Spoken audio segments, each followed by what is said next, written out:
کیا ہونے والا ہے۔ وہ بیت اللہ کا پردہ پکڑ کے کھڑا ہوا ہے اور رو رہا ہے، یا اللہ آج عبداللہ کو زندہ کر دے، آج عبداللہ کے گھر میں بیٹا دے دے، اس کی نشانی ہو، اس کا نام زندہ ہو۔ اگر بیٹا نہ ہوا، بیٹی ہوئی تو میرے بیٹے کا نام مر جائے گا۔ اسے کیا خبر کہ کون آ رہا ہے، وہ اپنی لو لگائے ہوئے ہے۔ اور ادھر اللہ کا فیصلہ، کائنات کے افضل ترین ہستی کو ولد یتیمن، یتیم، عاش فقیرن، زندگی فقیر، پیدائش یتیم، مات مسکینہ، موت مسکنت کی آئی، انتہائی فقر کے حال میں بھیجا کہ کوئی یہ کہہ نہ سکے کہ پیسہ نہ ہو تو عزت نہیں ہے، دنیا نہ ہو تو کوئی وقار اور مقام نہیں ہے۔ کائنات کے افضل ترین ہستی کو سب سے زیادہ فقیر گھرانے میں پیدا فرمایا۔ ایسا فقر تھا کہ کوئی عورت بچے کو دودھ پلانے کے لیے تیار نہیں۔ اس دن 10 عورتیں آئیں اور سب آپ کو چھوڑ کے چلی گئیں۔ حلیمہ کے بھاگ جاگے کہ اس کی گدھی کمزور تھی، وہ دیر سے پہنچی، وہ آئی، وہ بھی یتیم سمجھ کے چھوڑ گئی۔ اور جب سارے مکے میں دیکھا کہ ایک بچہ نہیں ہے تو ابو کبشہ نے کہا کہ ایسا کر وہ یتیم لے لے، شاید کوئی بھاگ جاگ اٹھیں۔ تو وہ ترس کھاتے ہوئے لینے آئی ہے، اسے نہیں خبر کہ ساری کائنات کا خلاصہ اس کی گود میں جا رہا ہے۔ چھاتیاں خشک ہیں، فاقہ ہے، دودھ نہیں ہے۔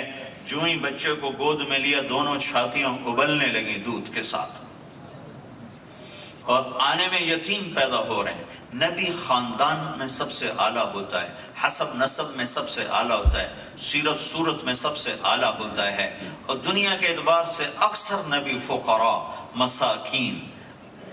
لولا رحتک لرجمناک وما انت علینا بعزیز، چپ کر کے بیٹھ جا ورنہ ہم مار کے تجھے سنگ سار کر دیں گے۔ یہ لوط علیہ السلام کو ان کی قوم کہہ رہی ہے۔ نبی اتنی قسم پرسی میں ظاہری طور پر ہوتا ہے، جنت کی چابی میرے نبی کے ہاتھ میں ہے، اللہ کا جھنڈا میرے نبی کے ہاتھ میں ہے، مقام محمود میرے نبی کے لیے طے ہے، اور سب سے پہلے جنت کا داخلہ آپ کی طفیل ہے، سب سے پہلے شفاعت آپ کی طفیل ہے، سب سے پہلے آپ قبر سے نکلنے والے ہیں، سب سے پہلے آپ شفاعت فرمانے والے ہیں۔ لیکن پیدائش ایسی ہے کہ کوئی عورت لینے کے لیے تیار نہیں ہے، لیکن ساری کائنات میں ہلچل مچی ہوئی ہے۔ ایک سمندر کی مچھلیاں دوسرے سمندر کی مچھلیوں کو جا کر مبارک دے رہی ہیں کہ آج 2 جہان کے سردار پیدا ہو گئے۔ اب عبد المطلب کہہ رہا تھا میرا نسب مٹ جائے گا، اور اسے یہ نہیں خبر کہ اس کے پوتے کی طفیل آدم علیہ السلام تک عبد المطلب کا نسب زندہ ہو جائے گا، وہ اسے تو خبر نہیں ہے۔ عبداللہ فوت ہو چکے ہیں، 25 سال کی عمر میں فوت ہو گئے، تجارت کے لیے ملک شام گئے، اور واپسی ہوئی اور مدینہ پہنچے تو انتقال ہوا۔ نابغہ کے گھر میں آپ کی قبر بنائی گئی، وہیں آپ دفن کیے گئے، اور ماں کے پیٹ میں صرف میرا نبی 2 مہینے کا ہے۔ تو عبد المطلب کو یہ دکھ درد ہے کہ ہائے میرے بیٹے کا تو نسب مٹ جائے گا، اور اللہ نے ایسا نسب زندہ کیا عبداللہ کا کہ توڑ آدم علیہ السلام تک محمد مصطفیٰ صلی اللہ علیہ وسلم کی طفیل آپ کے نسب کو اللہ نے زندہ کر دیا۔ محمد بن عبداللہ بن عبد المطلب بن ہاشم بن عبد مناف بن قصی بن کلاب بن مرہ بن کعب بن لوی بن غالب بن فہر بن مالک بن نضر بن کنانہ بن خزیمہ بن مدرکہ بن الیاس بن مضر بن نزار بن معد بن عدنان بن اود بن حمیسہ بن سلامان بن عوس بن بوز بن قموال بن عبی بن عوام بن ناشد بن حزا بن بلداس بن یدلاف بن طابخ بن جاحم بن ناحش بن ماخی بن عیفی بن عبقر بن عبید بن الدعاء بن حمدان بن سنبر بن یثربی بن یحزن بن یلحن بن ارعوا بن عیدی بن زیشان بن عیسر بن اقناد بن ایہام بن مقصر بن ناحث بن زارع بن سمی بن مزی بن عوض بن عرام بن قیدار بن اسماعیل بن ابراہیم بن آذر بن ناحور بن سروج بن رعوب بن فائج بن عابر بن ارفخشاد بن سام بن نوح بن لامک بن متوشال بن ادریس بن یرد بن ملہلئیل بن قینان بن آنوش بن شیس اور بن آدم علیہ السلام۔ عبد المطلب کو پتہ نہیں کہ آدم تک نسب زندہ ہو گیا، آدم تک نسب زندہ ہو گیا۔ یہ وہ ہستی ہے کہ اس کی طفیل آدم تک سلسلے زندہ رہیں گے۔ ولد یتیمن، یتیم پیدا ہو رہے ہیں۔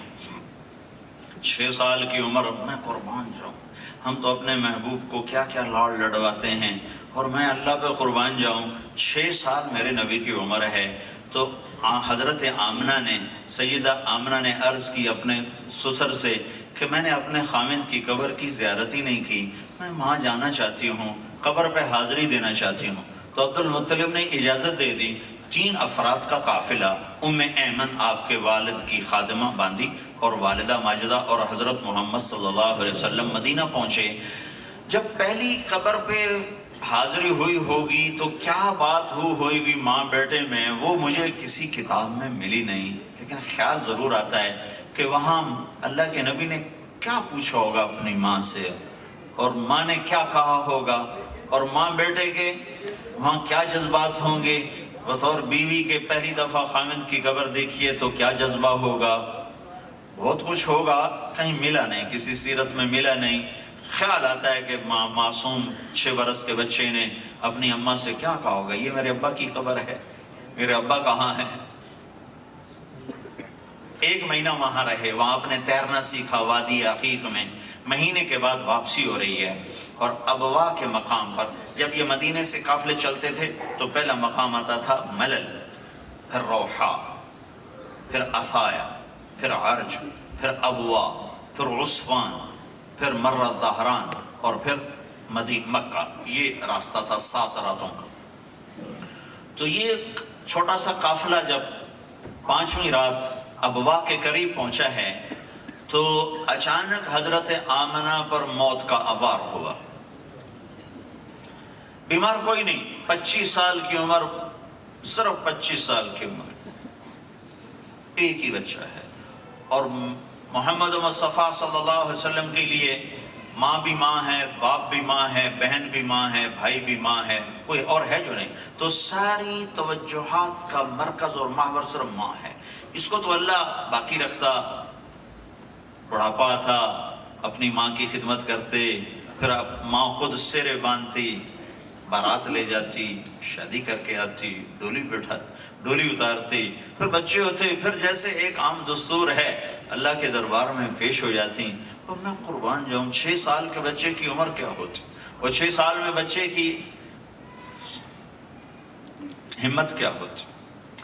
اور وہ جگہ جہاں یہ واقعہ ہوا ہے وہ ایڈیٹوریم میں تمہیں کیسے سمجھاؤں۔ میں سن 2000 میں گیا حضرت آمنہ رضی اللہ تعالیٰ عنہا کی قبر کو ڈھونڈنے، اور میں نے اللہ کے فضل سے اسے ڈھونڈا۔ میری زندگی گزر گئی سفر، ابھی اتنے لمبے سفر سے آ رہا ہوں، زندگی گزر گئی سفر، اور میں 2 دفعہ بیت اللہ کے اندر گیا ہوں، نماز پڑھی ہے، لیکن میرے دل کی کیفیت جو اس جگہ پر بنی ہے وہ آج تک کہیں نہیں بنی۔ میں تمہیں کیا سناؤں، کیا بتاؤں۔ اب وہاں ہم پہنچے سن 2000 میں، کوئی آدمی ہمیں لے جانے کے لیے تیار نہیں کہ جو ادھر پولیس پکڑتی ہے۔ ایک جگہ ہم نے گاڑی کھڑی کی، اداس میں بیٹھا ہوا کہ یا اللہ، میں نے تو یہ سفر ہی اتنے بڑے کام کے لیے کیا تھا، تو یہ تو بیچ میں ہی رہ گیا۔ کوئی آدمی تیار نہیں ہو رہا لے جانے کے لیے، چونکہ اندر پہاڑوں میں ہے، راستہ کوئی نہیں، سوائے راہبر کے آپ جا نہیں سکتے۔ تو پیٹرول پمپ تھا، ایک گاڑی آ کے رکی، تو میں نے ڈوبتے کو تنکے کا سہارا، میں نے ایک دوست سے کہا